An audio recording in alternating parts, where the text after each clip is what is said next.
talk about some games? I just want to go over some things real quick. Played through. Hey guys, welcome I'll talk to through Lords of Thunder Goose podcast. Thunder Goose podcast. Yeah, I'll talk through Lords of the Fallen, Lies of P real quick because I want to get those two out of the way, just because that's kind of a big. There is a debate between those two, and Lies of P is the better game probably, but I'll talk about that real quick.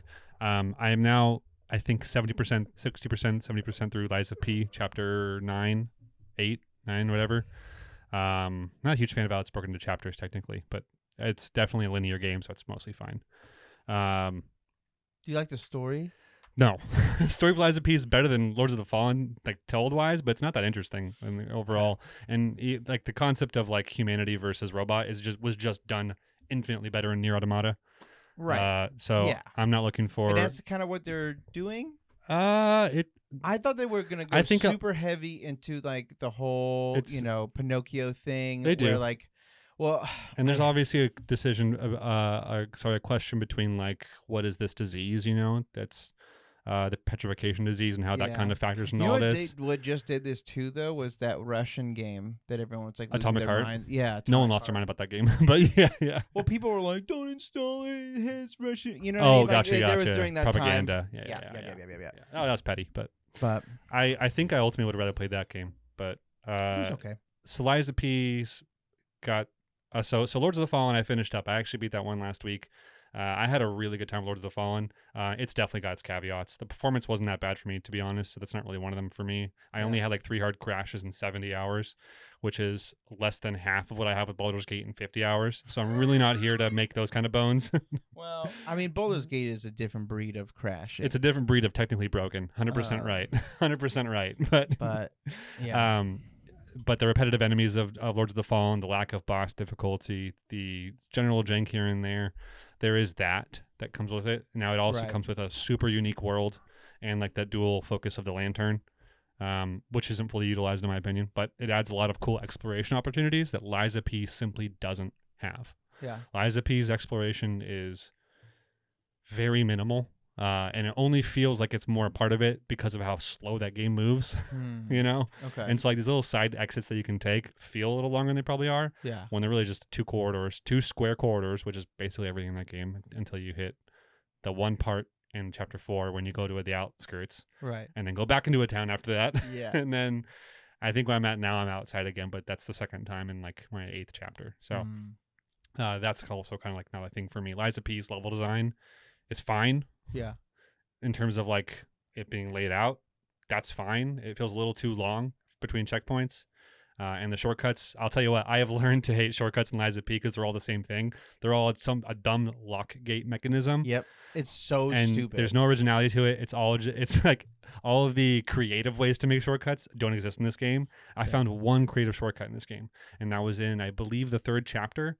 And you go up an elevator, basically, wheel that has one way down, which is dropping down platforms, one way up, which is this elevator, like water wheel. Yep. I like that.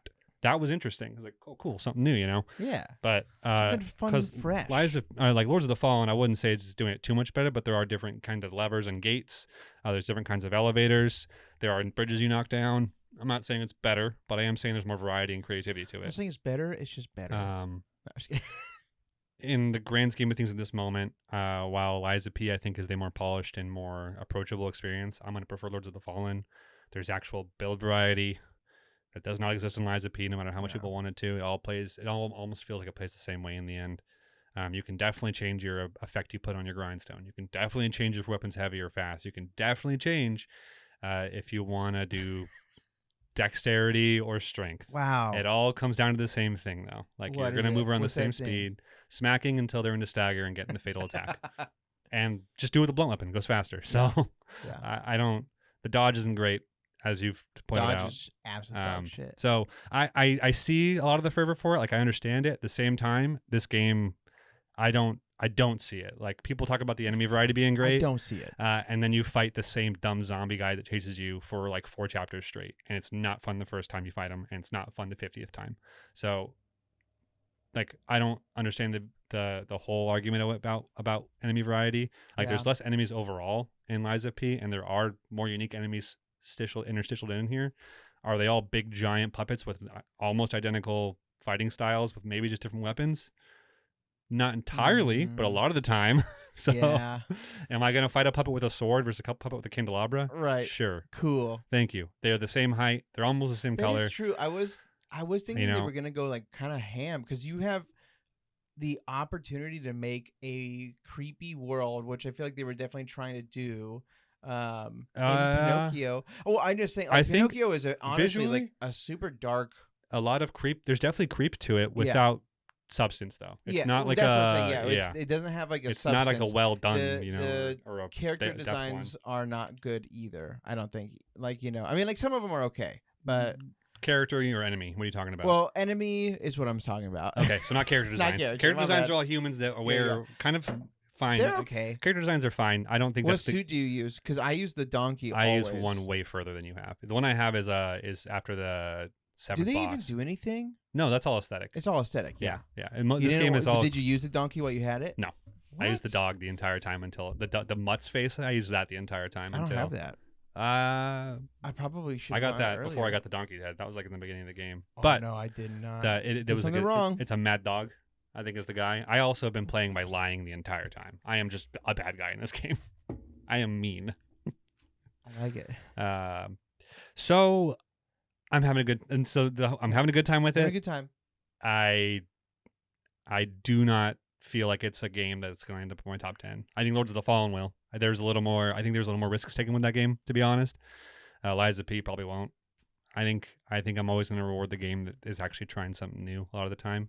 Yeah. I get that. And I think Lords of the Fallen did it for me. Like, I had an amazing spellcaster build that I played. Is that going to be your game of the year? Not even close, no. No, again, these games have caveats. They're like 8 out of 10s at best. Yeah, they're not. What game doesn't have caveats? Is your number one the perfect game? No, but it has way less caveats than this.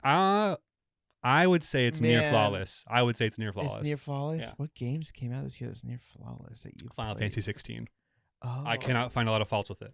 That's right. If That's right. can, you are the fanboy. It has. No, I just think if you look at that game as a whole, and you evaluate it as a whole, there's no technical issues. It's easier, right? Unfortunately, right? It's easier, but so is Mario Wonder. So I'm not really. I did go and play Final Fantasy 16 a second time through in the hardest difficulty and had a much better time with that difficulty. Okay. Quote unquote. Okay. Got it. But and I guess the real flaws are the expectations you had before going in of like, where's the super boss? Yeah. There's no super boss in this Where's game. that super boss? And if there's a super boss, you can fight it 3/4 in the game. I wouldn't call that a super boss though. There's missing like things from other Final Fantasy games technically. But as a game, FF16 is largely unassailable. There's not a lot of flaws to it. Sure, you don't feel like you're getting stronger too much over the game in terms of like stats, but you are getting insane new abilities the entire game, and each one of them seems to be more interesting than the last. So technically you feel like you're getting more powerful, and your damage numbers are going up. So I guess that's a flaw if you want to call it that. But in terms of execution, this game is really, really good. And maybe pacing here and there if you want to. Yeah. But I'm going to put that way higher than I'm going to put something like Liza P or Lords of the Fallen. And that being said, 16 is not even my guaranteed game of the year yet. It's just what you like. Yeah, I mean, I'm almost going to put Wild Hearts there too, because I had an amazing time with Wild Hearts. Although I am not rip. Seriously, rest in peace to Wild Hearts. EA dropped it, which is a bummer, which means it's probably never coming back. But sick. That first game I thought was fantastic. Dude, that is a huge bummer. Yeah. That's my games chat. That's mostly what I had. All I'm right. about to jump into Dragon's Dogma again on Switch. So what? Just playing some old stuff. Oh, that is true. They put it on 2's. Switch, and I was like, oh yeah, like because the graphics are shitty. Well, but comparatively to that, it's fine. I know you don't care. But Monster Hunter Generations is like an ugly game as a whole. Like I love that game with passion. Just love it. I don't think graphics really do much for me. I mean, they're pretty. That's nice, you know. But that's fair. I did the whether you're hitting 60, whether you're hitting 30, as like if your game plays the way it's meant to be played in that, fine. You know, if it has a couple hiccups, whatever. I'm generally pretty tolerant. When stuff like Baldur's Gate happens, that's when I flip my shit. Right. Yeah. I mean, that makes sense for sure. But games chat be damned. We're good. Games chat. Wait, what about me? Do you not care about what video games I play? You got to speak up. you got something you want to talk about? You got to talk. So I'm playing this game called Petscop. You're playing Petscop? Is that a real game or is that just No, I just playing that. It's not a I just did watch that whole video. Incredible, by the way. Very cool. So this is in reference to Nexpo, who is just YouTube Hall of Famer, like one of the best out there. He's literally given this content for free that should probably be paid for. Like audio design, the spacing of it, the amount of it, it's really good. Yeah. 100%. Pets Cop is a fan or ARPG game. Like it's not real, right? I don't know. Okay. Well, there it is. I can't tell. Yeah. I don't think so. I don't think it's real. But it's got a whole but it could be. I think Nextbot thinks it's real. It's got a whole what do we keep calling them? Creepypastas behind? Not a creepypasta, but a horror thing. Like I can't the analog horror thing. Yeah, kind of. It's kind of for sure. It's got that analog feel. Yeah. PS1 at least. No, I've actually been playing. So let's talk about anime now. So no, I've been playing a lot. And let me hear a lot of Tetris. No. Screw you. That's my number one game of the year. Number one game of the year is Tetris. No, I'm still playing Sea of the Stars. Still loving it. 10, 15 hours in around there? Yeah. Cool. Still holding up? I'm really enjoying it. Okay. A lot. It's a slow grind for you, but you're really... Well, I just don't have as much time. Like, I have been spending a lot more time on, the computer more than my Switch recently for, like, just gaming. Sure. So, yeah, that's more so been why. I've been putting more time on the PS5 than the Switch recently. So Yeah? Yeah. Yeah, you have, definitely. dude. Well, I've been trying to cover the rest. Go on, but I've been trying to cover the rest of the games. The Game of the Year chats later on. So, okay, I mean that makes sense. And most of them are on PS5. Yeah, I've been also doing a little bit of Yakuza, like a that's right. Dragon one. Ishin Like a Dragon. Mm-hmm. Yeah. No, the one before it. Oh, number 7. Yeah, Yakuza 7. Okay, that's a good game. It's good. It got grindy at some point. Yeah, I'm sure it will be. It's chapter 7 or 8. That's where I got. Because really I'm not like really again. I'm also playing like Madden. No one gives a shit about that. Like, I mean, it's just, I'm just trying how is it this year? I hear it's decent this year. I'm just playing 23. I'm just playing whatever. I actually hear this year's worse than last year. Oh, well. That's what I hear. I mean, again, it's a Madden game. They're all the same. I don't know what anyone's complaining about. They're always like a little buggy, always like kind of goofy. And I just don't take it seriously because it's a video game. But, and then CSGO 2, I've been getting into that. Okay. I'm trying to get back in it. Is that going to make your top 10? Or your Team of CSGO the Year 2? list? Yeah. Fuck no. Okay. It's not that good. Okay. Well, no, I just don't even consider it a new game. I honestly feel like I can't. It's too much like the last one, or is it just the last game but rebranded? It's literally the last game that they just made changes to. It's like they upgraded the game. So it's almost like this a is Fortnite Season 2. Right. Okay. Which they told us. I knew that's what it is. They were like, "Hey everyone, like we're gonna remake the whole game, so everything is updated, like rebalanced and like everything's rebalanced, like even engine? Like guns. Different engine. It's not on the Source engine anymore. Or no, is it... I think it was. Fuck. I might be speaking out of my ass, but I mean, I remember they were said that it was on a I think like Unreal or something. They might have gone Unreal 4. That could be or 5. 5 is what's newest. They might be on Unreal 5, not 4. But maybe they should be on 4 though, because 4 is optimized. Yeah. Although I hear people like making games like Lords of the Fallen's in Unreal 5, and I feel like people are like just kind of shotgunning everything into it because they can now. Yeah. And like there's a lot of visual overstimulation with Lords of the Fallen in some ways. Like, because there's like so much cool shit, but then you're gorgeous game, yeah. And you're always seeing cool stuff, but yeah, it's definitely, it's a little overstimulation. Okay, so CS:GO's. That's what I've been just doing in the more to the background, but then like story wise is Sea of Stars right now. It's got me, and then I'm just also I mean, again, just playing Metal Gear Solid. That's right. You got that, which is super fun. Little glitchy, not super surprising. And I found out that it is just the 3 kind of shittier games are on with the cartridge, but then the other ones are just downloaded. It's like, and so I'm like, what the fuck? It's like why didn't you reverse that?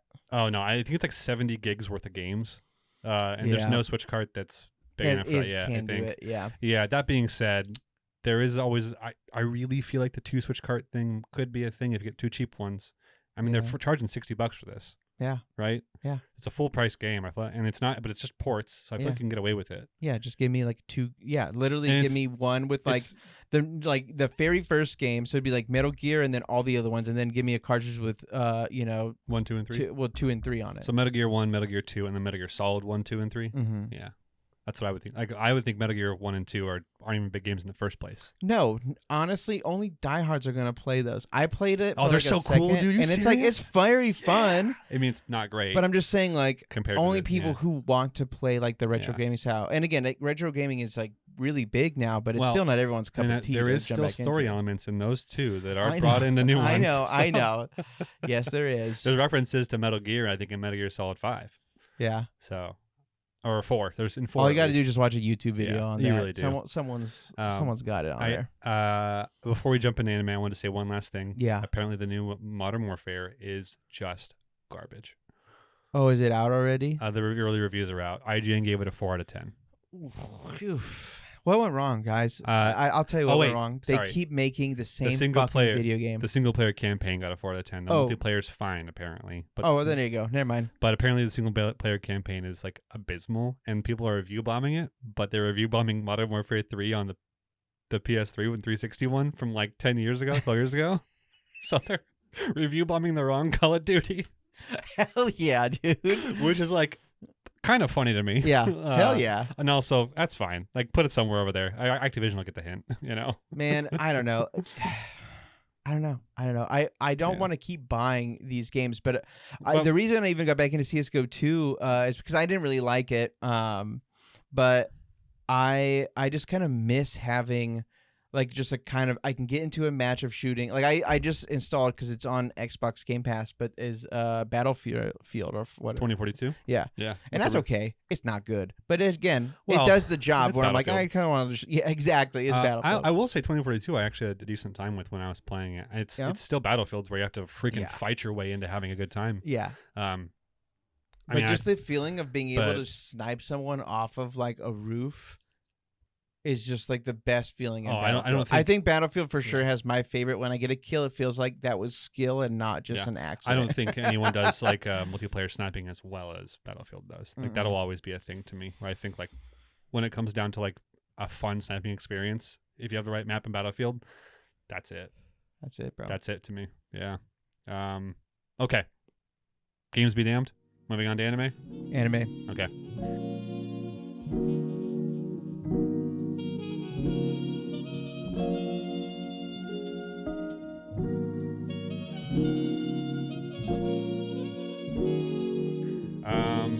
Well, we're gonna start off with the regular season of regular order. So Jujutsu Kaisen, JJK. Right. This is the next episode, Fluctuations Part 2. Yeah. This is an amazing episode. That's all I wanted to say up front. Is it's just amazing. It's like flawless. Yeah. I think it's stellar. It's broken up into 2 parts. And then there's a couple things that happen in between. But it's the first fight of Toji versus Dagon. Mm-hmm. And the second event of Sukuna's revival, which we'll go over that. But let's start with the Toji versus Dagon. Yeah. Okay, because this is my favorite part of the episode. Oh yeah, no, obviously, easily the best part of it. Obviously, unless you're a Sukuna fanboy, then you're like stoked in the next part. Well, it is nice to see the quote unquote one of the greatest villains of all time, hypothetically the best villain, and like they're building him up to be like Sukuna? The great. Yeah. Oh yeah. They're like, everyone wants to free him. He's like he's the greatest evil person of all time, and his powers. And he's never around. So like it is nice that he's like, hey guys, I'm back, even if it's only for a little bit, because you're like, remember that guy? Yeah, he's in this. He's in this, and he's still a problem, by the way. Yeah, and he's a problem, right? Yeah. The Dagon fight. So I had the line that I was mentioning last week. Yeah, dude, they didn't say it. I knew immediately. I was like, do you think that's gonna make your like score go down because they didn't put it in? I don't know. I've been thinking about that. Here's the actual quote. They would all bear witness to the bare flesh of the one who is free, to the one who left it all behind, and his overwhelming intensity. And they basically butchered that and put parts of it in there. And I was like, dang. Because it's one of those things where it's like the narrator just saying, dude, this is a threat. Right. This is him. Like Toji is him, right? Yeah. And like very quickly after the first hit, we're like, oh yeah, that's it. It's okay. All right, fight's over. Might as well. I need to leave now. But I showed you before we started the episode, my favorite shot of this is right when Dagon's like, he's got 0 crystal energy, fires a freaking belly penis thing at Toji. Belly penis. It like flies at Toji in an incredible animation. like zooms in Toji's face. He just like reels back smiling, and then like one hit destroys whatever the hell this belly penis thing is, and then teleports right into front of Dagon and smacks him into the waves. And it's gorgeous. So it's not just it's gorgeous. It's not just gorgeous. It's audio wise, it's gorgeous. Very audio sound effects there. Yeah. Animation wise, you're right, it's gorgeous. Screen, like how it's looking camera wise, great shots to showcase everything. 100%. When it zooms down Toji's face and he's smiling and you're like, damn, you know. Yeah, the storytelling is fantastic in this, and just on every single front. Yeah, and like it's like even crazier when you like think about Dagon's animation of like falling back on his knees to blow out his stomach, you know. Yeah, like it's or not falling back on his, but like he basically blow out his he like falls like almost 90 degrees just standing up on his legs, you know, right, his knees, and you're like, this is amazingly animated there too, you know. And that scene starts with the camera reeling like back from the forest, from the beach towards like Dagon coming into shot, you know. Yeah. And then it all like following the whole trail. Like it's a really well done thing. Yeah. I feel like that is something that I think almost all anime has been getting a lot better at that.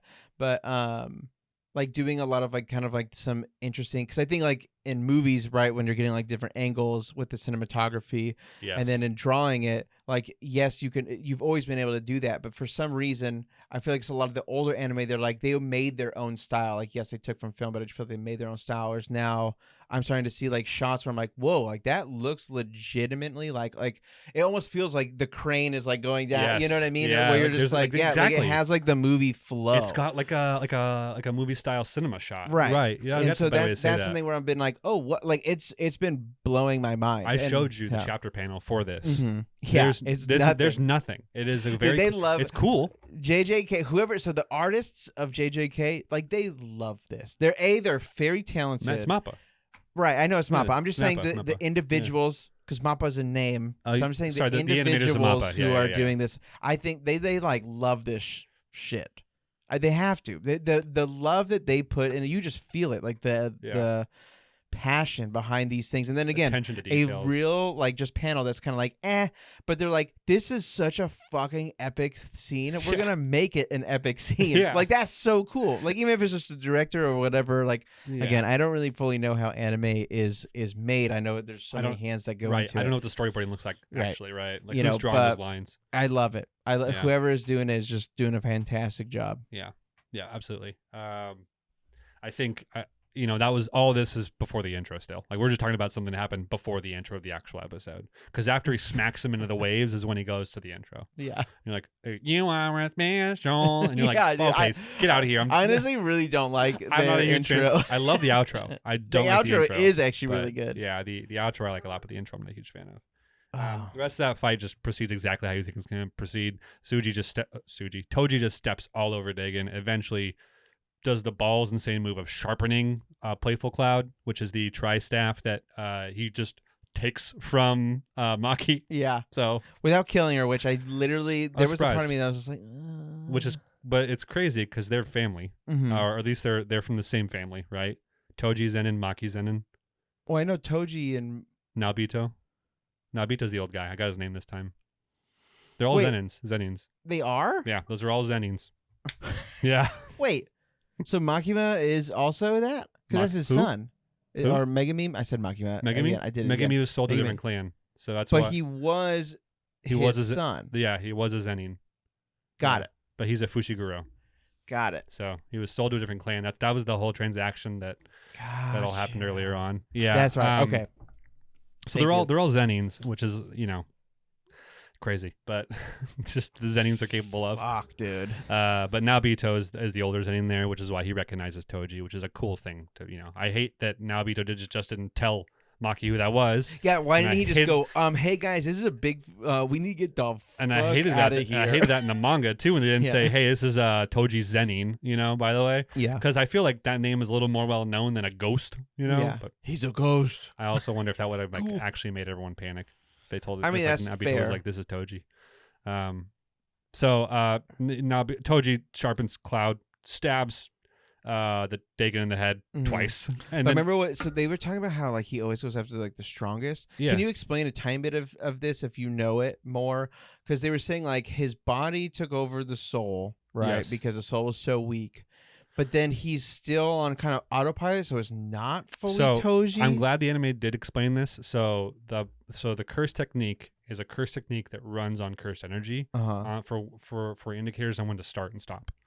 So it uses the cursed energy of the individual to figure out its parameters. Got it. That's the technique that she's using on top of this guy's body. Now, the person that he imbibed and became has no cursed energy. So there's already a no stop, no start point. Right. It doesn't know what to do. On top of that, it has no cursed energy to even tell if the user's alive or dead. So it's all in haywire because it has no normal parameters of what it normally functions. Got it. But it still happened. Right. It was just done wrong. Right. So like if you were to apply like a divergent fist to Megumi's shoulder. Mm-hmm. It's not going to do anything, but it'll still be there, right? Right. Like if you did energy there, this is what happened. They did to something that shouldn't have been on without proper parameters, and so now it's just running amok. Gotcha. And so I don't know entirely why he's reverting to primitive like things, like right. because he just goes to I just want to fight now. Right. I don't remember Toji being like the bloodhound like that too much in the old ones, right. but this basically just means like, yeah, he likes to have a challenge, right? Because there is a part of me that when he's like, it's going for the strongest, and then once the plane ends, and then he chose the right person. He go well. That's what I'm saying. Yeah. I was like, that's crazy, is because like Nanami's there, but Nanami didn't use domain. Nobito didn't use domain. No, I know, but Maki like didn't use domain. He's saying the strongest person is the person who used domain. Oh. Megumi could not take down. Okay, so Megumi can't take down any of those guys in that room. No, yeah, absolutely. He loses not. to all three of them, but he is the person who brought out domain and actually challenged Dagon. He is that person. No one else could have done that. In that, he had to go in and save them. Yeah. So I would see Megumi as the strongest as well, and then I would be really disappointed when he's not. So here's my doggy and also, owl spirit. But there's also the whole thing of look, Maki, Nanami, and Nobito just got their asses handed to them. Yeah. Nobito's missing an arm. Nanami's missing an eye for sure and looks awful. Maki looks pretty bad too, but probably the best out of all three of them. But that being said, she's definitely the weakest out of all three of them anyway. Yeah. And so once and honestly, let's get to the in-between stuff, because this is when Jugo shows up. And I got to talk to like anime fans real quick for this. If you think that Jugo is stronger than Toji, shut up and sit back down. That is not the case at all. Just wanted to say that real quick. What are you saying? There's an actual argument right now and debate between the fans on Crunchyroll of whether Toji could beat Jugo or not. Yeah. The fire guy. Yeah. Toji would body him. I mean, Toji would step on his face. Look, 3 times quicker. Hey, Mr. Manga reader, why don't you calm down? No. Look, Toji did not struggle to Dagon. Toji didn't struggle at all. Oh, yeah, Toji was barely trying with Dagon. Yeah. He might have to try a little bit with Jugo. Right. I mean, I am with you. I don't think. I just need. Okay. Yeah. You just you need that out there in the world. Jugo is not. It doesn't matter if you're not a manga reader or if you're a manga reader. There is no world in which you would think that Jugo could beat Toji. Well, there is a world because they said that. I don't know what Jugo. Jugo has no feats besides losing to Gojo. Like you don't know how strong he is. Like you know that he's probably on Hanami's level, right? But Hanami was struggling with 2 sorcerers. I think it really depends, though. Gojo. Right? I mean, like, because he is. I mean, that's like the thing with every single bad guy's. Like Jugo looks. Maybe he has more power than what we've ever seen. You know, Jugo looks for sure weak because he loses to Gojo 2 times at least, right? Right. And then he keeps losing, right? Yeah, but Gojo is the number one. But Gojo's the number 1, right? And so, even with Jugo trying his hardest, couldn't even touch Gojo. With Dagon trying his hardest, he couldn't touch Toji. Yeah. Yeah. Okay. Both were trying their hardest, and yes, Jugo is a level above. I think Toji wins about 99% of the time, but I think that there could be a chance with different circumstances to where Jugo, is that his name? I think Jugo's domain might be able to hit Toji, but I don't think Toji would have lost to Dagon if the domain wasn't happening like that. Yeah, it's hard. I mean, I want that fight. Because do you think if Dagon had his can't miss attacks, would he kill Toji? I would say it probably the thing that would happen is the same thing that happened when Geto used that puppet on him.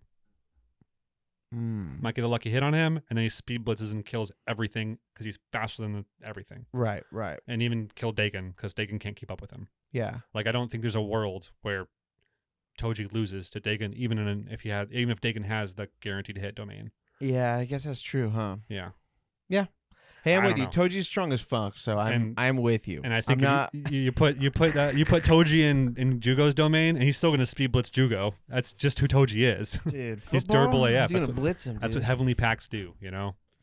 Now, dude. dude. So the in between thing is Jugo comes and roasts. He comes and just absolutely destroys Nanami, and everyone. 3 hurt sorcerers. He comes and takes down 3 hurt sorcerers. Yeah. Yeah, and then the revival happens after that. And then the revival happens. Well, okay, let's talk about this real quick.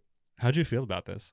Because this is definitely one of the darkest moments. It was done well. Yeah. Like the dark, like again, they've just been nailing on the head, like the intensity, like, because again, the bad spirits are obviously the bad guys, but they are truly showing the passion behind both sides so well. Yeah. Like the desire for their goals, right? Yeah. And that the way that they're just making these characters actually fucking hate each other, and just like the anger that they do, or like the tenacity in the way that they kill each other.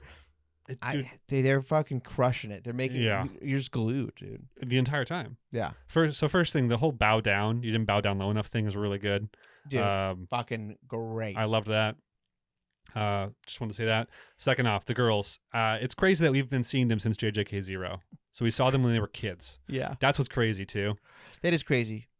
They just killed both of them. And then one got freaking headshotted, and the other one got head cut, and then cubed like Gildarts from Fairy Tail. You know, it's like hell yeah, dude. It's spoilers, Jesus. Gildarts does that in like season 4, I think, or 5.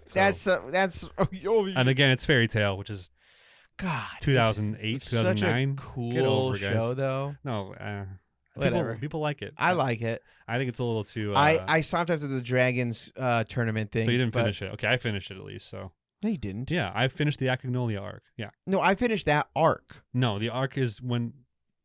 Okay, the final Zareth arc. No, I didn't. Okay, when Zareth is in human form, actually fighting. Nope, okay, no, there we go.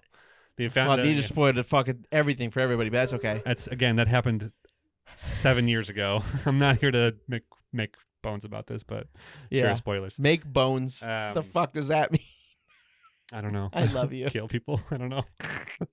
That's a good thought. Anyway, he burns everybody. No, we're past that. So these girls, like, thought it was really well done too. The headshot sound when he does that I thought was whoa. You know, when he exploded her head, her head just gone. It's just gone. And then the whole head slicing thing with the lines slowly showing up. You know, till she's totally cubed.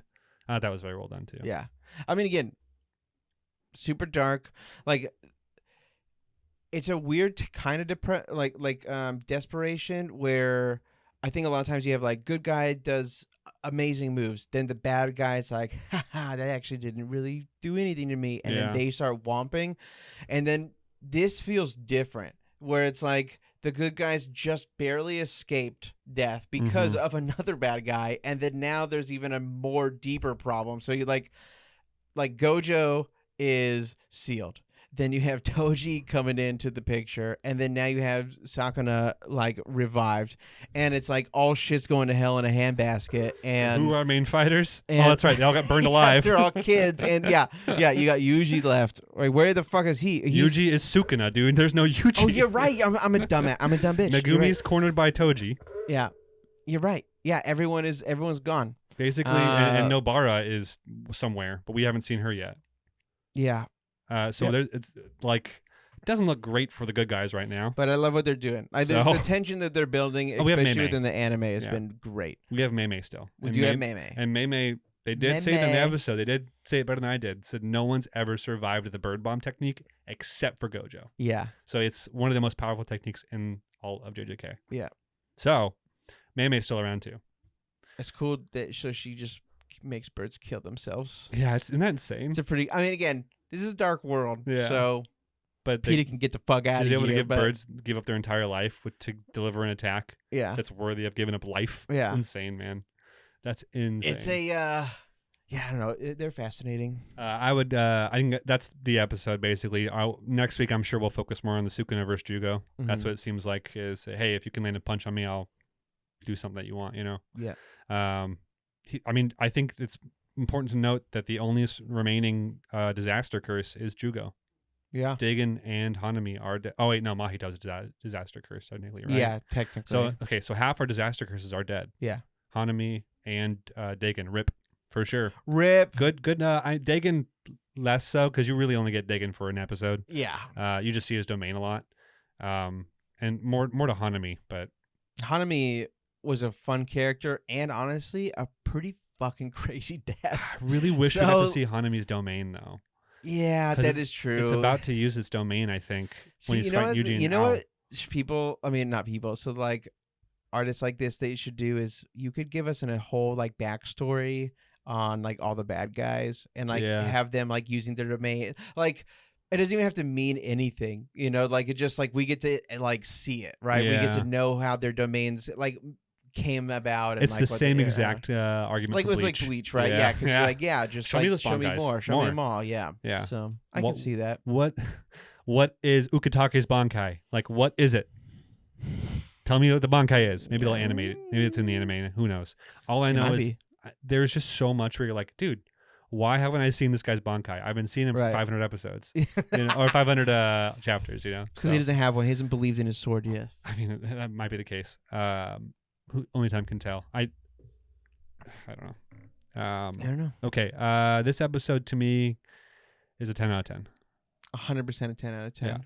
Yeah. There's no 36 minutes into this episode already. Yeah. And we're going long, huh? Yeah, we are. Well, JJK is a special You're one. not seeing our faces right now because our camera stopped. Oh, did it? Yeah. It stops at 25. That's right. That doesn't matter, right? No. Well. Okay. All right, well, let's go to the next episode. That's it, baby. That would be not Undead Unluck. It is Ron Kaminahashi's Deranged Detective. Sorry. Forbidden Deductions. Forbidden Deductions. All right. Here we go. All right, let's do this. Forbidden Deducers.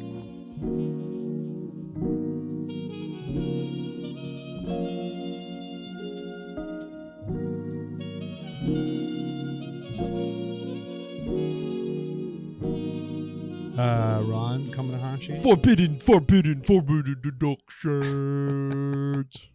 I like that one. That was pretty good, man. Thanks, dude. I've been working on them. Have you?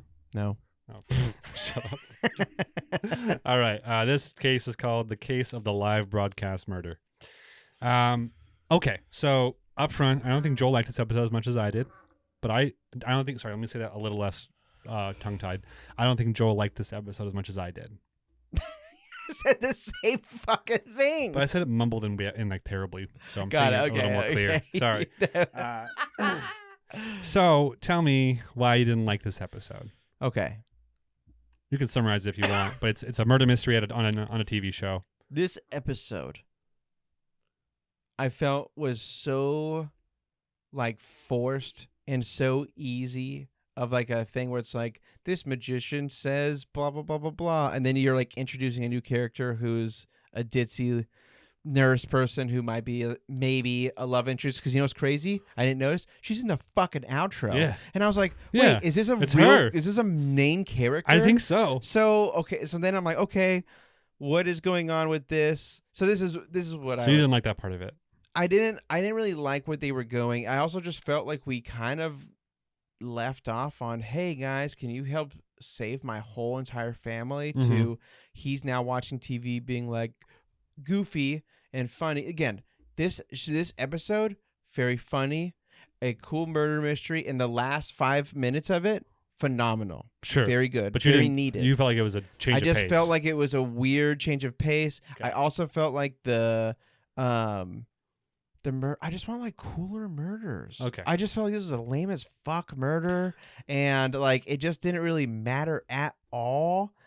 No. So yeah, so I was like, what is the deal? And it's to introduce this person, and I'm like, couldn't you have made a way cooler and crazier like murder to happen? So you didn't like the murder? I liked it personally. No, okay. I didn't like it. Mainly because it's been done before. This is for sure like a ripped murder from something. I couldn't tell you. I haven't seen it before. I'll find it. I know the for idea. A fact. There are actual cases of people faking a murder and acting like it was a psychic murder. Yeah. And like it not being a psychic murder. So yeah. That's definitely a constant. I just mean like the pen with the poison and the highlighter. It might not be. I thought it was fine because it's a character introduction. I just knew it. As soon as they were like, he's dead, I was like, that motherfucker has poison in his pen. I said that immediately, and but then I'm like, did you know when he poisoned him? No, but it makes sense when they were like, yeah, when it cut back into, I was like, yeah, no one was around him. Like that makes sense, you know. So again, no, but I'll also put it as in for the 6th episode of the series, it's not a complex murder.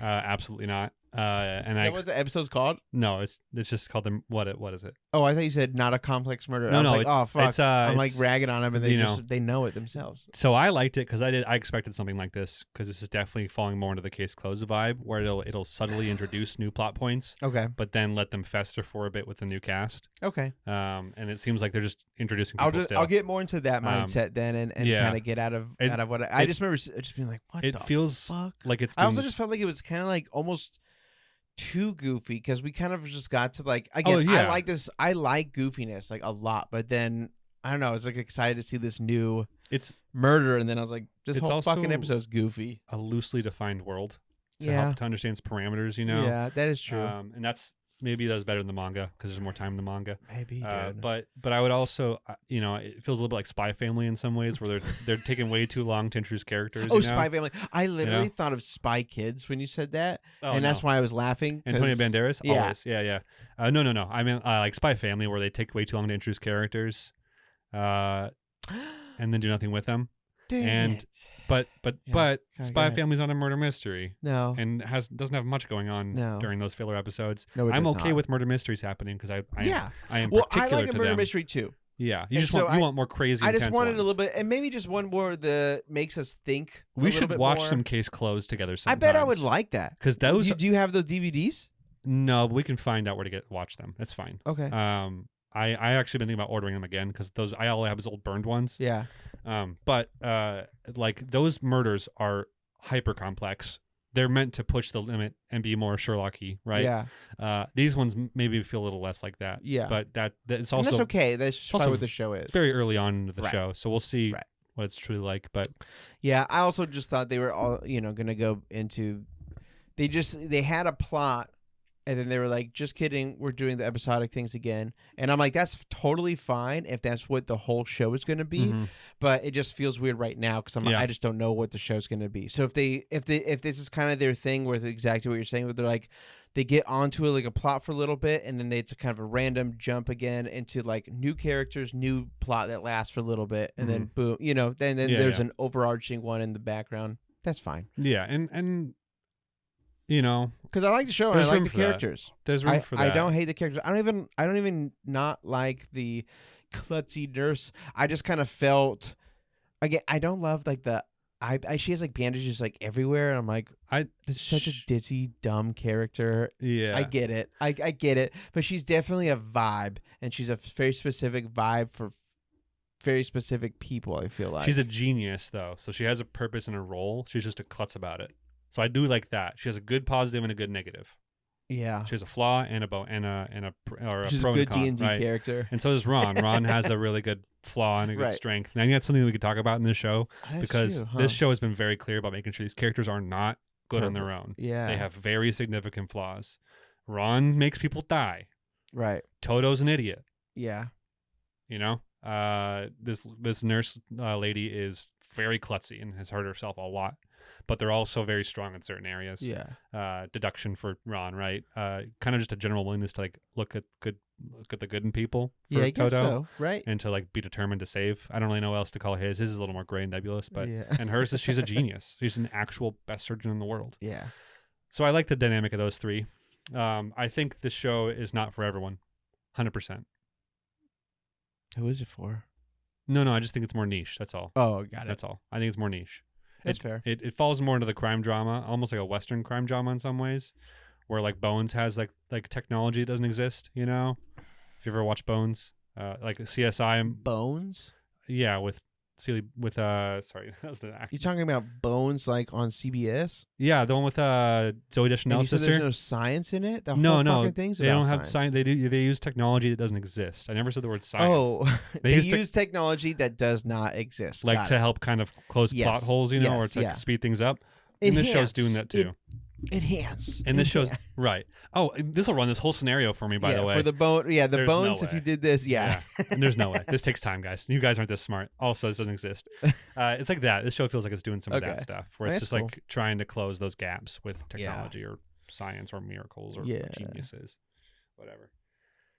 But beyond that, it probably hasn't much to be said because it really is more of a fillery episode, technically, right? Because there's not a whole lot of plot movement. So the psychic killing the killer, the psychic being the killer, killing a guy who was a stage plant, whatever. Right. You know, I enjoyed it for what it was. There were some obvious parts to it. It felt like this maybe should have been a few episodes earlier. Yeah. Like before the Hot Springs episode. Yeah, maybe. But then again, none of these crimes have been that complex. No, they haven't. And I think I kind of just didn't like the tone of it, honestly, as much as the other ones. So Sure. And that's fair. I would give it a solid 8.5 out of 10. I'm going to give it a 7. That's okay. Yeah. I think our differences are apparent there, and that's okay. Yeah. Yeah. It's definitely a show more for me than you, though. Like you wear glasses, and I don't. Next episode is Undead Unluck.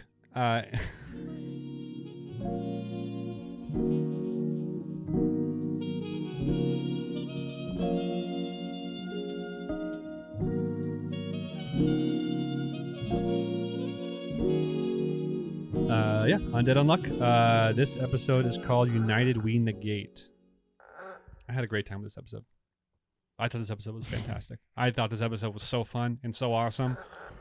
I'm not even joking, dude. Yeah. I am loving this show right now. The show, dude, I'm so glad that it got you. Hitting, dude. Like, I knew, because this is, so I'll be honest, this was a show I was very excited to see. I didn't know if you were going to like it. I didn't know if it was going to be maybe a little like too kind of like horny.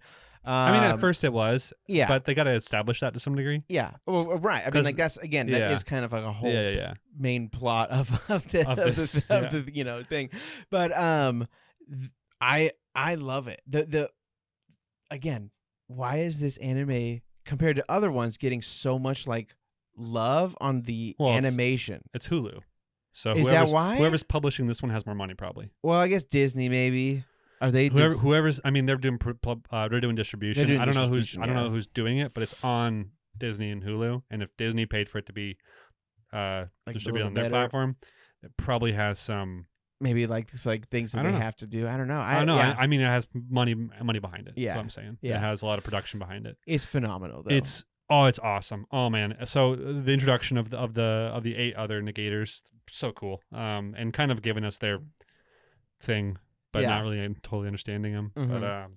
But yeah, I mean, so what did you think about? Because I mean, like again, honestly, this is not a long episode, as in things that happen. Oh no, not much literally happens. They fall down, they get summoned into Union. They meet the cast after trying to murder the him. Gilmore comes out, which we find out is what gives people these tasks. Sorry, what'd you call it? I called it Gilmore. What is it called? Gilmore. What is that? Isn't that the books? Grimoire. Grimoire? Grimoire. Not Gilmore. Grimoire. Yeah. Grimoire. Grimoire. And there might be 2 M's. I think you're fucking stupid. Okay, man. It's not a Gilmore, I'll tell you that, dude.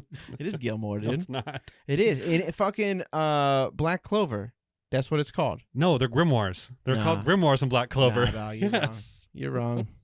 Look it up. I'm probably wrong. Everyone's screaming at me right now that I'm wrong, and I believe it. I probably am wrong. I'm the one that says shit stupid. So grimoire, book of spells. Grimoire. You're right. Grimoire. Yeah, it's a weird word. Definitely a weird word. Okay, so then a grimoire. Grimoire. Fuck off. Like W-A-R, like war. Well, it's not what it says. It's not. It doesn't have W-A-R on there. Yeah, no, it's not an English word. So. It's not an American word. Sorry to say that. It's not an American word. Yeah. Grimoire. Yep.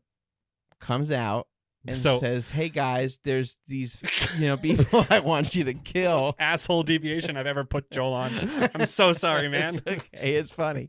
So pretty much he says, "Hey guys, go take these people out." And they're like, "Well, what do we do? Quests. What do we do if we just don't do it?" And he's like, "Well, then there's going to be another accident in the world or something. Penalty." Can you explain? Do you understand? UMAs. So that's it. Just means another person. She said a galaxy level threat. A galaxy level threat. So then, okay. You said UMA galaxy, which I assume is galaxy level. These people aren't evil, but what they're trying to per se, the union isn't an evil quote unquote organization per se. But it is because they're like, we are doing this in order because if we give it enough points, it doesn't do a bad thing. Yeah. But if we don't, it does a bad thing. Yeah. So and it wants quote unquote bad things. I'm sorry, I'm using bad things a lot, but it's very video gamey, right? Yeah, it is. It gives you six quests to do. Each quest has a reward, you know, and some of it is location of another UMA to kill, you know. Right. Some of it's, hey, you're an 11th member to Union, you know. Yeah.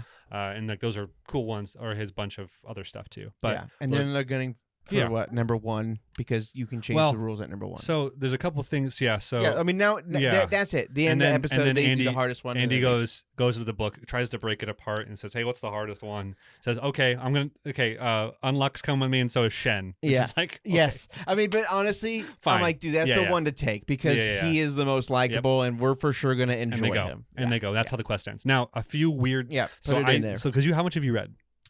I'm not. This is all new. All new. So they introduced the concept of artifacts in this world, and the first artifact is the grimoire. They also introduced the concept of a god doing all this to them. Yeah. So it feels a little loose and nebulous, like they're loosely explaining, you know? Right. Yeah. Because the Union explains and goes, yeah, what we're really trying to do is get stronger so we can take down the god and stop this system. Yeah. Because there's 98 rules, I think, on this world, and there's a new rule every time. That's the penalty, is a new rule, right? Yeah. And then there's also a new rule or something like that. But again, I don't fully understand what rules are because I thought that they were talking about how it's like it's one of them, because you know how they're like an undead, whatever, like that's a new rules, like another thing is getting exactly. You know what I mean? So and there's only 10 Union seats. Yeah. And not everyone's good. Right. And some people have abilities that can end the world. Right. So they're like, we got to stop it. A new rule, whatever that new rule is, the of it could be so bad that, I don't know. This was all kind of loosely explained. I might rewatch this one. I watched it last night, but I might rewatch it just because I'm like, oh, this is fascinating, you know? Yeah. And everyone's ability is so cool, you know? And I didn't care about Titania too much. Which one? The robot that's like a little girl. I bet this is what I'm thinking. I bet a little girl's inside that. Maybe. That's 100% because I feel like they were having like tea and I thought that the thing was open. Yeah, that's what I thought too. So I think that's what it is. Yeah. Or it's just a because I was like, robot. this is stupid. It's just like a robot, but I do think it is a person in the robot. There was a fight in this episode of like someone infiltrates the Union and then they get stopped by Unluck with Andy, and it's the Unluck from the little kid whose arm blows off. A giant laser, and it subjugates this thing into a suit for Undead. Yeah, and I'm really excited because I think Undead's gonna stop being naked all the time. Yeah, he's gonna wear a suit that talks to him, so he pretty much it's like the carpet in Aladdin. So I'm hoping this is a new cast member. But it says fuck because I really like this concept of like him being in charge of a living suit. But yeah, that's I do like that as well. I think that's good. Most of the episode. That's pretty much. I loved it when he tried to kill everyone right away, and everyone one held out a sword to stop it. And I like how analytical Andy is with every situation. And so like when he puts the sword up to Unluck, and he goes, "I didn't do that myself." And he's trying to think about it. Mm-hmm. And the entire time he's telling Unluck the same thing: just pay attention. Like we're here to observe and learn. You know, right? Like he's very methodical and like analytical about these situations. Yeah. And that's the deeper we go into that, is the more I love this show. Well, it's very unique. Especially for someone who's running around naked and does hyper aggressive fighting style, right? You kind of think that they're just like, whatever, fuck it, and just diving in, right? That's the character, but it's not. It's like he does think about a ton of scenarios. He's very smart. Like he is extremely smart because he figures things out in the middle of fights. I mean, figuring out Gina's ability is pretty intense. Yeah, that's pretty intense to me to figure that out, and that ability is super unique too. What do you think of this grimoire thing? The Apocalypse? Yeah. I like Apocalypse. Yeah. I hope Apocalypse stays around for a long time. I have a feeling, based on the pacing, this might not last the longest as a manga. Like, it might wrap itself up. Is it still going? I feel like it's still going, but I don't know. It might wrap itself up in like a Mashal kind of like length, which is a good length, 150 chapters, right? 130 or 130 chapters. Sometimes just stories just need to be that. Same as Hell's Paradise, right? You know? Yeah. But this is like a world that I would love to see a lot of. The power system in this world, I like a lot. The concept of rules is a very interesting concept. Yeah. So I really want to see more of it. So I hope it's not quick, but very good. Yeah. Yeah. This is an episode I would toss at a 10. Yeah, I would too. This is absolutely a It gave me everything episode. I needed. Yep. Tons and of it was fun. great. Andy was being awesome. He's one of my favorite anime characters right now. Yeah, me too. Yeah, he is so close to being my anime character of the year, dude. Yeah. It's like it's not hard, dude. I'm so glad. Honestly, it makes me so happy that you like yeah. it. I really there's a part of me that was gonna that said that you would be that you just be like, I don't want to do this one. And I was like, okay. Because you made it sound like so much more horny though. Well, the manga is. It might get hornier still too though. No. I'm just saying like I mean the manga reveals I'm more. just saying this. Yeah. There's a different level of horny, right? So there's a type of horny where it's like, hey, these girls have cleavage or whatever. This is I'm just grabbing you. Yeah. And so there's a lot less like consenty stuff, right? So like to me, that's more what I was like this kind of plays in that line. And now these characters are established and they have more of a connection, and they both kind of are just like, hey, like we know what we need to do to get unluck. So she looked excited when he said date, Right. So there is like it's different right now in this episode. It's different than what it was for the first 2 or 3, right? Yeah. So I'm just saying I didn't know where we were gonna go. Yeah, he won't be my character of the year. It's probably gonna be Toji when it comes down to it. But Toji's in. Really? Yeah, dude. Yeah. Toji's in some of my favorite manga characters of all time. That is totally fair. He's like top 5 characters in all of manga. Toji Zenin. Yeah. For me. Yeah. I love Toji Zenin. Yeah. Vibes. I want to be a bad dad. Yeah. Yeah, dude. Hell yeah, brother. But so he might end up being animated character of the year. That being said, there's also other anime characters this year that really impressed me. Others that are like on my top 5 of all anime characters. I put Yusuke Urameshi up there too. Yu Yu Hakusho. Did it come back? No, it's just of all time. I'm saying. Oh, of my favorites. Okay. We should probably make a list of that someday, huh? We could. Our favorite characters in anime. Yeah. Freaking. We never did that. Dude, it was definitely Unohana's on that list probably too. At that point, Unohana is so. You know what I'm talking about? Unohana, and Unohana Kenpachi. What? Yeah. Captain. Yeah. Yeah. She's so sick, dude. She's so sick. She's so top tier. She is. Yeah. Anyways, Undead Unluck 10 out of 10 for me. Motherfucker, dude. Sorry. Deviation. I actually got, before he jumps into the next one, I'm going to make you guys listen to this because I didn't say in the beginning. I started watching a new anime that came out this year called Breakpoint. Or, fuck, it's not called that. Overtake. I'm a dumb bitch. Overtake? It's the F1 that started anime. This season, right?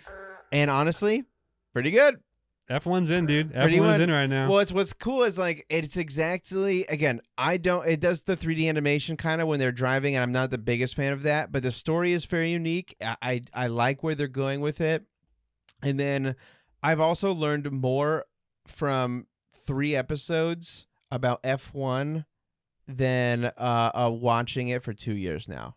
Really? Yeah. That's how Blue Lock felt for me, though. That's exactly what it is. It's kind of like breaking down. And now there's a part of me, and I'm like, is this kind of like what I need to do to like? Because I've been kind of wanting to get into rugby, and I know they have a rugby anime. I'm like, do I just like watch a little bit to like learn about the sport? You'll finally accept. Yep. Yeah. It's finally in a medium we enjoy. Yeah. It's like, okay, will this make me understand? So that, yeah. Anyway, if you like F1, go check it out. It's pretty cool. I think it's wherever you get podcasts. Yeah. I mean, podcast anime. Crunchyroll, right? Yeah, Crunchyroll, I believe. Yeah, that was it. Now, what do we do? What is it? Shangri-La Frontier. Yes. Yeah, another good episode.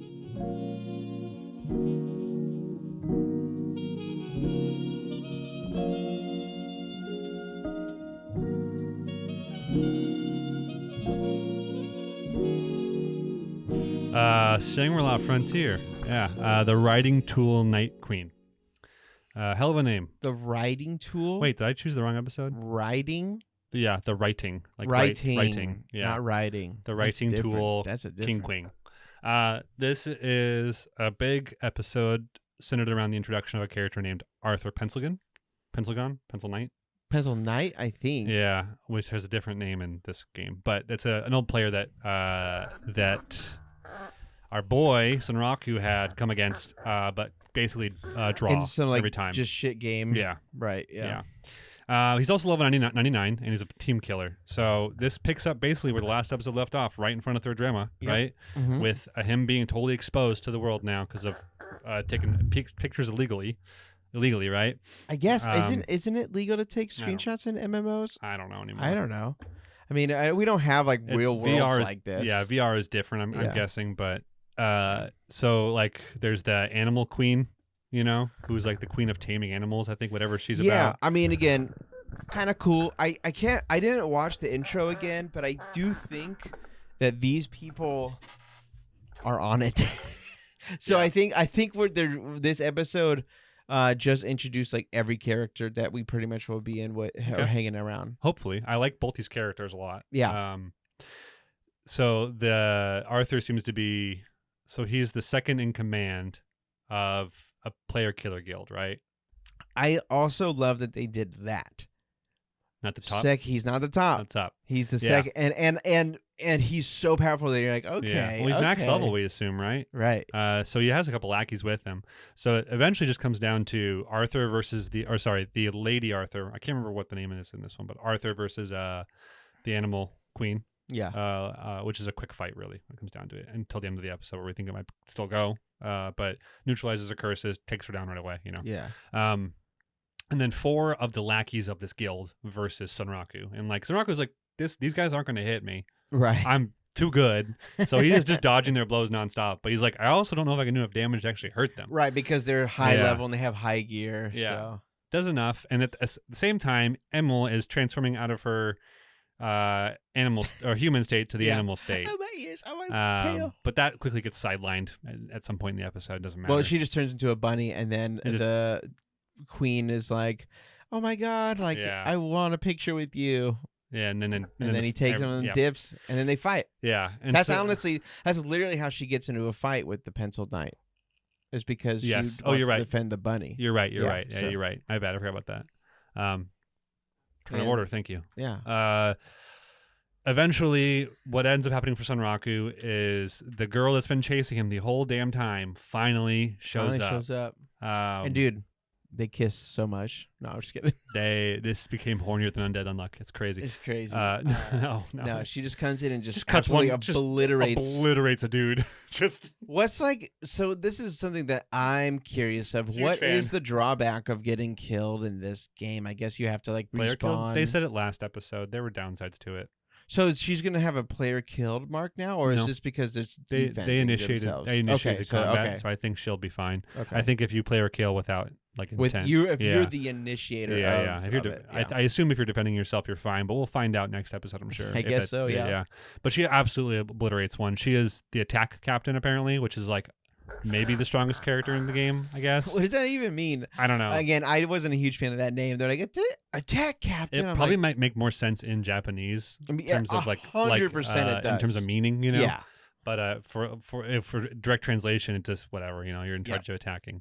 Confused. Yeah. And that's terrifying for everyone, including Arthur. Who's like, oh God, he even got that person on his side. Yeah. And all meanwhile, it's just his shy little... not crush. yet girlfriend, but probably will be one day girlfriend. Yeah. Unless his bunny chick is real. No. Then he's going to marry the bunny. It's not going to go to Amul. Yeah. No. Amul's definitely a bunny. This show's definitely not. I hope the show's not going that angle. That'd be really annoying. If it just starts doing the whole. It just starts doing like what Shield Hero. Well, if it just goes Shield Hero, Raphtalia, right? Yeah, I was going to say Raphtalia, who was a kid in the beginning of the show and eventually an adult. You know, was a kid when you found her, by the way. Yeah. And now you're kissing her. Yeah. Come on, man. A little weird. That's all in the first season, by the way. That's not anything beyond that. So hopefully it's not much of a spoiler. But did they kiss? Yeah, they kissed in the first season. Every kiss begins with. So, this episode ends with the Animal Queen getting back up and saying, "Hey, you blocked 5 of my curses. I got more. I got this one." And then a cool hand opens up. I will say that is kind of a cool little thing that she got there. What? The like cane with like the red like that skull. was really weird looking. I was like, okay, what is it? She's like, I got another curse, and I'm like, all right, that looks like a crazy fucking thing right there. Yeah. So I don't know. Also, what a missed opportunity for a lot of people. Magic is epic. And like people, I just was thinking of that. Like if this was real, like if I had it and people were being like soldiers and I'm like, well, you could swing a sword in real life, but you can't like cast real magic. I was like, what? How fun would that be to be like, you know what I mean? Yeah. So I don't know. Hurry up, video games. I know because she has staves that cast curses. That's what she's using, right? Right. Yeah. Okay. So far. Yeah. not so much that she has actual casting magic. Yeah, she wasn't like. Yeah, I assume that's true because I assume it has to be really controlled in the game like this. Yeah, right. But I mean, in real life, it would be unless it was all instanced, or not instanced, but unless it was all like turn based, right? Mm-hmm. Like to have a real world where you can just cast lightning bolts from far away. Yeah, that might be too hard to figure out at first. Yeah, for sure. Especially when it's like this gameplay. But that's where the episode ends. I thought it was super fun. Got a great time with it. Yeah, it really was fun. Not much happened. Yeah, it was pretty much just them remembering, like, hey, I know who this person is. Right? They just set us up for kind of like there's going to be more characters of his life who know him because he's like this renowned person without thinking he's a renowned person. Yeah, it does. I do like how it points out that Arthur goes, yeah, his skills from trash games are going to do more for him here than we're expecting, and we're going to get kind of nervous because even Arthur was like, my guys will probably lose to him. Yeah, I think he could probably beat him. Yeah. It's like, oh God, even like the guy at level 99 seeing that, like it does at least like do some soft bragging about our son Raku, right? Who's like in the 20s, I think. Yes. Levels wise. Yeah, I agree. Yeah. And he has a reduced level experience right now because of, the curse. Oh, yeah. So he gets more skill points, but less levels. That is true. But beyond that, it's just this fight. Yeah. This episode. So. Fight running. Yep. I'm curious if they'll get away because he's like, okay, we just got to get into. I did like that too, where this episode turned into a more realistic thing where they were like, I'm going to kill you. We have to fight now. And he's like, oh, all I have to do is make it into town. Yeah. And so I was like, that becomes more of a real fight where I'm like, as a person playing a video game, I'm like, yeah, like, I am just going to try to get in there. I do want to, I want to point out one thing, couple of things. It's just the travel segment from when the girl knight attack captain finds out where Sunraku is. She's told by someone to go get him, right? Yeah. Or that something's going on. So she goes right over there and runs. And while she's running through town, there's the guy teaching the girl still, and she still pulls out a bow at them. Yeah, dude. I love it. But that's gonna be a forever like thing to do, I think. But then like as she uses her magic running or whatever, and then she does a shot from far away, she looks like she's running so slow.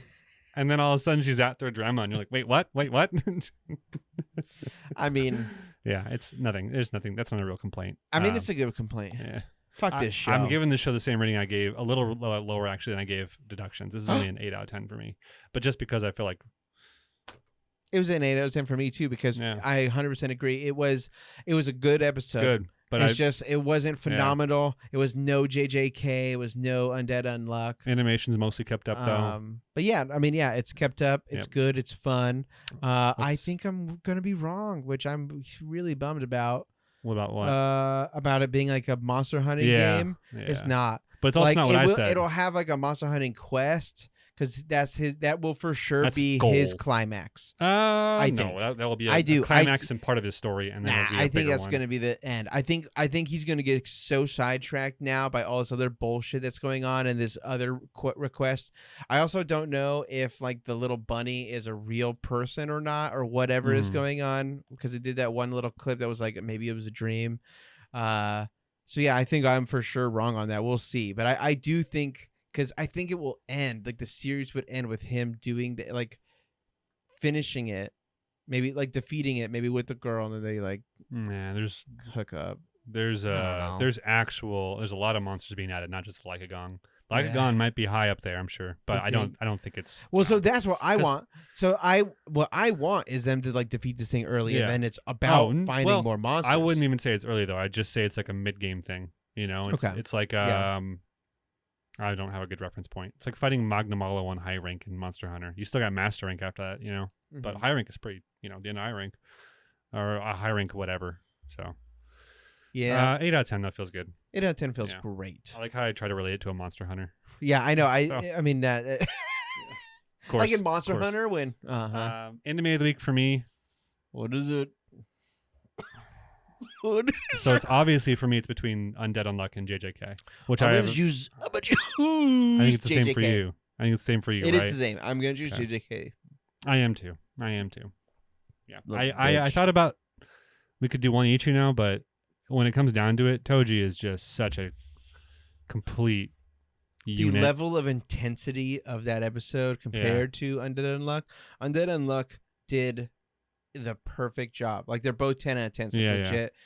So I have to go just based off of how I felt at the end of the episode or how I felt during it. The frenetics, and for dude. JJK, I was just like, I'm in. Like I'm sucked in. Yeah. Honestly, again, a lot of the shit I'm forgetting. So I'm like, oh yeah. Fair. Honestly, I totally forgot that Sakuna revives right here. I'm like, what the fuck is happening? Yeah. And I'm like, why don't I remember this? It's a little scary. The King of Curses? Yeah. When he cuts off Jugo's arm. Jugo's like trying to point at the girls. He's got no arm. He's like, oh God. God. Yeah. But yeah, great episode. I love it. Cool. Yeah. That wraps up our anime podcast segment. We are going to go jump on Twitch. That being said, every Tuesday between 7:30 and 8:30, we're jumping on Twitch to stream Baldur's Gate 3. We are slowly working our way through it. Eventually, it'll be a different game. Eventually, it will. Eventually, we'll probably jump into, because I want to like play it already. Demon Souls or no, the DLC to Resident Evil, because I bought it and I want to play it. Oh, okay. We can always deviate for a couple nights too and do that. Okay, yeah, we'll figure it out. I mean, I definitely want to play Baldur's Gate tonight. I almost bought Resident Evil 4 over the weekend. Hell yeah, I really wanted it, but I bought Lies of P instead. So. Smart. Yeah. Because then you can just return Lies of P and then get Resident Evil 4. Depends how much I dislike Lies of P by the end, but yeah. I mean, that's what I'm hoping. I'm hoping I like it more. Further on, and then I'm like, okay, yeah, this is great. Because I'm at the point where I want to do a plat. This motherfucker, but you like it. You're just not. You're saying you're not liking it for me, but you do. No, like I'm telling it. you, I like it, but it has you caveats. Like it. Okay. I do like it, but so has a lot of times caveats will make me not like the game. I've said them all in the air already. But I know. You're just saying that it is. I am enjoying my time in the moment, and then after I finish playing it, I'm just like, yeah, that's just another. I didn't really do anything that I hadn't done in Bloodborne, Sekiro, or Dark Souls. Yeah. It really feels like I'm retreading familiar ground. Okay. A lot of the time. Yeah. That's my biggest issue with that game. And because the exploration is so rote, it's really like living and dying on its combat. And because combat is just aping from Sekiro and Bloodborne, to me it has a hard time standing on its own two legs. Yeah. So I'm having a good time with it. Yeah. Am I having a memorable time with it? No. Not really. Yeah. Okay. And because I'm beating every boss on its first or second try, right? It's not doing much else. Yeah. It's not cementing it into my mind, 100%. So I like it. I just don't. I don't understand when there's like a better game that does everything this game did, right? Multiple times, So like, there's 2 Souls games out there. I hear you. That are pinnacles of gaming. Sekiro has probably the best combat in any game ever made. Yeah, it's up there. I think so. It is Devil May Cry 5 or Sekiro. Take your pick. One of those two. Those games are just master classes of action. Okay. Like combo based action. That's it.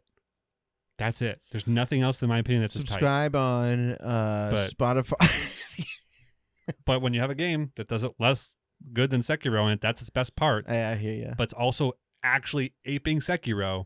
It's hard to. Well, it's hard. It's a very piss poor job of Sekiro, I would say. I'm not going to go that far. I think the parry system is absolute doo doo. I don't understand why you wouldn't give us a parry meter if we're building. Right? What the fuck are we doing? Yeah, I understand that. Like, no, there's no reason. Well, because like, there's never is parrying better than just taking hits on the guy, or is it like I can't tell what's better to focus on? Like, should I dodge this and go for 2 more hits or a hit, or should I parry this, parry another thing, and then just dodge again and try to go for a hit, but might lose my window?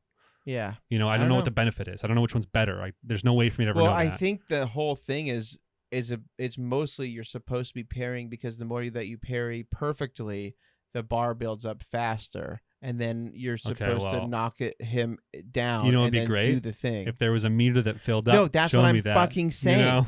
I watched someone on here that was explaining it to me a little bit more, and that's why I was like, this game is honestly shit, because the way they want you to play is dex. They don't give you anything besides a sound. It goes ding if you did it perfectly. You have no other way. Well, there's a visual indication. I mean, they kind of go. I know. I mean, you have a lot of sparks. I guess your health doesn't go down. Well, no, and you have a lot. I think visually, there's a blue and like orange flash every time you do it right, with like sparks coming off.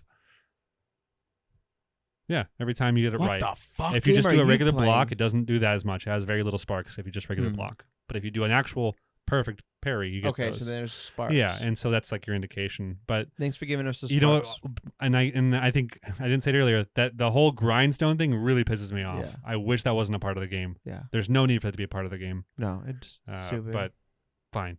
Okay. Anyway, now that there's no one here left, so bye. We love you, and see you later. Bye.